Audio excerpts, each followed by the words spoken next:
The French wanted to move forward, and they were very, very instrumental in defending this area. Because France knows that if they do not fight here, the next fight will be on French soil. They were defeated, and 20,000 French soldiers were rushed off to Germany. And that's a very effective plan of Germany. How do you handle your POWs? Well, work camps. As you drained your country and continue through the 1940s, draining your country of human personnel, bringing back soldiers or prisoners as work camps was very effective. Adolf Hitler would make one of his first huge mistakes. He called a halt. Yeah, he really did. He got far ahead. His infantry is behind. Now, the author is quite astute in pointing out this was a mistake. He should have kept up and finished the job. And remember, the author wrote this book in 1996. It's always easy to second-guess history. It truly is. But this was one of the mistakes Adolf Hitler made. Again, he was drawing on his own circumstances. He did not want to see his tanks get too far ahead of his infantry. The French could not counterattack, and it's very telling in this book when Winston Churchill asks about the reserves, the British reserves, and he's told there are none. There are none. And that's startling, I think, for any commander to understand there is none. And thus the German victory was a gateway, and everybody was very nervous. What would be next? Again, this blitzkrieg is now becoming a myth upon its own. Germany was reunited almost instantly. Poland fell. The lowlands fell. And thus we look at the Dunkirk evacuation. When you go to the map, Dunkirk is about the closest area to Britain. It's only 25 miles across the channel. And you've got 1/3 troops there that are going to be effectively slaughtered. Reality is what would have happened, probably a good half of them would have died.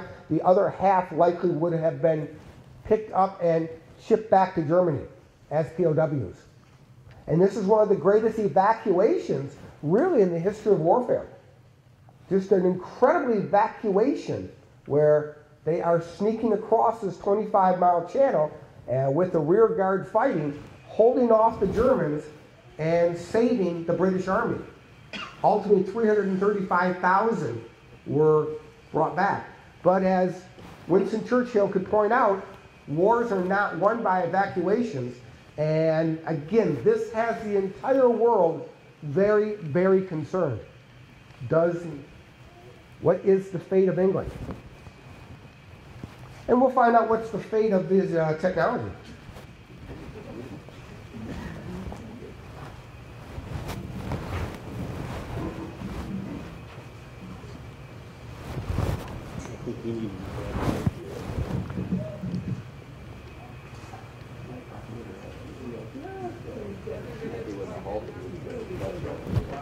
Yeah, if this keeps up, George and I are going to be evacuated.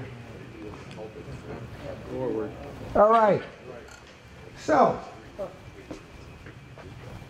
there would be a very, very powerful evacuation, saving 338,000 troops. But it's still an evacuation, and indeed, here we are, wondering what's to stop Germany? What's next? And while Adolf Hitler did pause, probably for the chocolate and beer and tulips, it truly was onward to Paris. And this was an original plan, an original goal, but we often set lofty goals we're not really willing to expect to attain. I don't believe that a year and a half previously that there was an expectation of marching into Paris. Well, now there certainly was, and that would be the next step. So onward to Paris. And I really like this quote here by Adolf Hitler. When diplomacy ends, war begins. And I think I often teach in class, diplomacy and war, it's not a linear idea. Think of it more of a circular idea. And thus, whenever there is not war, there is diplomacy, and vice versa. So it's just, I don't think you want to look at use diplomacy, comma, then use war. No, think of us, our international relations, as a stage of diplomacy, hopefully never resorting to war. And thus you can see Operation Sickle. They're going to come down through France, with the target, of course, being Paris. The idea is sort of a capture the capital type ideology at this time. But the German war machine would move through Paris and move on to Paris, and again, the idea of occupying, which would ultimately be for another 4.5 years. But it was all done just almost far too casually. And look up at the top there, if we can see Dunkirk. Yeah, we sure can. And we can see where just the closest point between the British Isles and the Netherlands, that's where that Dunkirk evacuation was. And while it did save that army for another day, that other day would come right now. Because of that 338,000, approximately 110,000 of them were French, who had come directly down to France. They literally were evacuated and came directly down to France to contest the German machine. You also got to remember that a third of the population is north of war. 70% of the population. Why don't you share that with them? We also have to remember that once you achieve the goal of Paris, the war effectively is over for France. 70% of the French population lives north of Paris. So the other 2/3 of the country is essentially rural. So he scores a major coup. He's cut off most of the population he's taken. So the war is over, France is effectively out. Therefore, when he does strike the peace with the Vichy, essentially has a satellite state, he doesn't have to go down to the bottom of France anymore.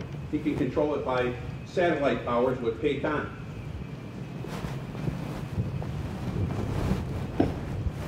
And that's part of the real power of this particular book that we selected. It gives us so much of the politics, the logistics. There's so much more to war than just the battlefield plans. And in fact, the battlefield plans can only be constructed when you have all the other ancillary information. And knowing that indeed 70% of the population lives so far north, that's what made this Operation Sickle a very, very viable strategy. So indeed, they would advance into the heart of France and destroy the French army. And it really was a destruction. It was a very, very cruel destruction of the French army. Why? Well, I guess you could say war is always cruel and destructive. Probably goes back to 25 years ago and some of the tactics that the French used on the Germans. So we've got the same, we've only got a generation difference. And so many of the foot soldiers on both sides from World War I were line officers in World War II.